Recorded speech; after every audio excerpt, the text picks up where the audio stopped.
So I'm going to start off today. We're going to do the Shellfish Cioppino first. It's a little more rustic and hearty. I got excited when that first cold snap hit about a week ago. So here I am now wanting to cook hearty, different things. Shellfish Cioppino is great. It's a tomato-based sauce. It's very local to San Francisco. Supposedly it came around in the about 1800s when all the fishermen in the area settling in from different regions would come together, and this is how they made basically a potluck for lunch on their fishing detail. You get a pot nice and hot. I'm using a little bit of olive oil, and the recipe I have that you'll be getting calls for butter, but we substitute coconut oil for it. We're gonna do it today in this dish. It's gonna bring a lot of new flavors, lower cholesterol. I mean, you'll see what else goes into it. You maybe won't think cholesterol later, but it's gonna help in the beginning, and it's gonna just add a lot of flavor to your mirepoix. Your mirepoix is gonna be your celery, onions, garlic, your base vegetables you start anything off with. I'm just gonna use about 2 tablespoons of oil. You saw me throw it in there. I'm gonna go about 2 of coconut oil also. If you keep it at your house and you keep it in your fridge, you notice how hard it is. It's harder than butter. I'd say keep it on your shelf and use it often. So we're just gonna let that get nice and hot. While that's working, this dish is served awesomely with some great grilled rustic baguettes. You can't beat it. Shellfish, baguettes, it's almost like a match made in heaven.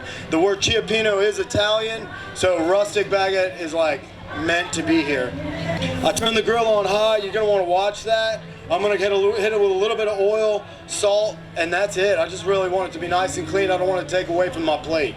So I like to cut this about 1/2 to 3/4 of an inch thick. You want to give it plenty enough room to brown on the outside and crunch. You don't want to turn it into a crisp cracker. You want it to just be crunchy with a nice soft middle. Lay them on their side, both sides. We won't salt until we're going on the grill. So we just want to cook down our onions, celery, and garlic real quick, nice and easy. Saute till your onions are pretty clear.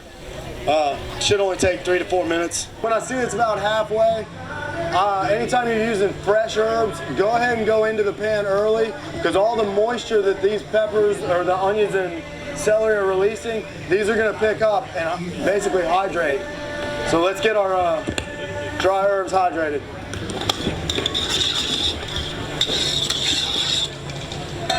All right, got a lid on that. We're gonna go ahead and throw the bread on. I don't know if you caught it, I salted it just a minute ago. So the bread's on and going, salt the opposite side. I really just want a nice good char on that. Nothing dark, nothing too crazy. It's an accent piece, you don't wanna come at it with too much. There's some ingredients that I went ahead and mixed together. It's my tomatoes, my Worcestershire, my wine. It's all right here. I just wanted to have it so it's one step. I'm right about where I want to be with these. I could go probably a little bit longer, but too much longer, they'll start to caramelize to the bottom of the pan. I'm not looking for that. To my left, they're all doing the waving. 1 ticket $3, 5 tickets $10. So you got to think about what you're working with. I know my clam's going to take a couple minutes to cook and open up. I'm going to throw my mussels in as well right now. Gulf Coast blue crab claws, you got to use them. I know it's a San Francisco dish, but come on. And if you want to come over here and take a picture, you're more than welcome to. I know we will be taking it. Y'all see that? We're going to be sharing it on Instagram. You can see it. We are filming right here. So this is where we're at, y'all. Just a full dish of seafood. I'm going to let that go ahead and get a lid on it so it speeds up a bit. I'm probably burning my bread. Nope, it's perfect. So go ahead and flip all those.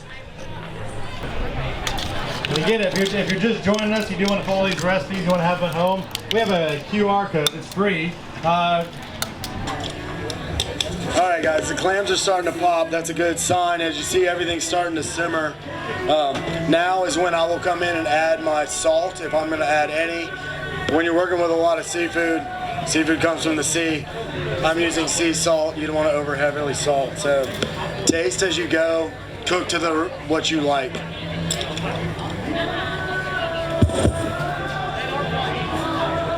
It's right on.